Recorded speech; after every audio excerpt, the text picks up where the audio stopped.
一個40歲嘅女人仲未揾到男人幫你埋單上岸，咁呢個女人就已經係病入膏肓㗎啦，需要急救㗎啦。上晝有個女網友過嚟諮詢鳩師傅，佢話佢40歲，前半生都係同一班窮鬼渣男去糾纏，浪費咗自己嘅青春。咁而家就40歲啦，就好急啦，自己係對於婚姻同埋生兒育女係有執念嘅，係要去做呢件事嘅。但係而家就冇一個合適嘅結婚對象，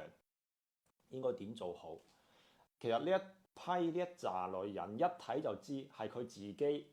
個擇偶定位唔清晰，佢自己個擇偶要求唔合理。佢話佢自己已經喺交友軟件上邊啦，已經匹配咗加咗成百幾個男人，佢冇一個係睇得上嘅。佢話嗰班男人又老又窮，又好自我，佢睇唔上，唔心動。咁事實上你自己有冇反思過？你自己有乜嘢？你邊方面係你嘅優勢？用你個優勢去換對方身上你想要嘅嘢。佢話佢好驚立亂又開始一段關係，跟住又再浪費自己幾年青春咁樣。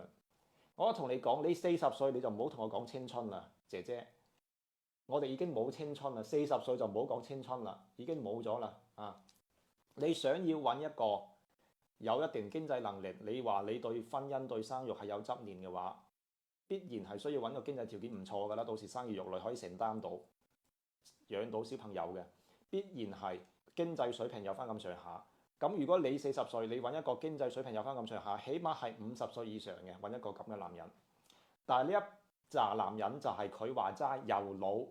又自我嘅，你梗係唔心動啦，因為你心動嗰啲全部係高富帥嚟嘅，梗係唔心動啦。正正係你睇唔上嘅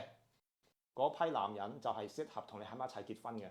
而且你而家呢個咁嘅年紀，你要好主動去識男人，你要主動去釋放好感，你冇等住男人過嚟溝你，你等到嘅基本上都係舔狗，舔狗基本上都係窮鬼，都係低價值人群，因為佢窮，佢就冇辦法，佢只有係跪舔你，跪舔你嘅基本上都係低價值嘅，稍微有啲條件嘅男人唔會跪舔你嘅。你只有你自己主動對嗰啲有翻咁上下條件嘅男人去主動去釋放好感，同佢食完一餐飯之後，等嗰個男人明確知道你係對佢有好感嘅，你係有好明確嘅婚戀打算嘅，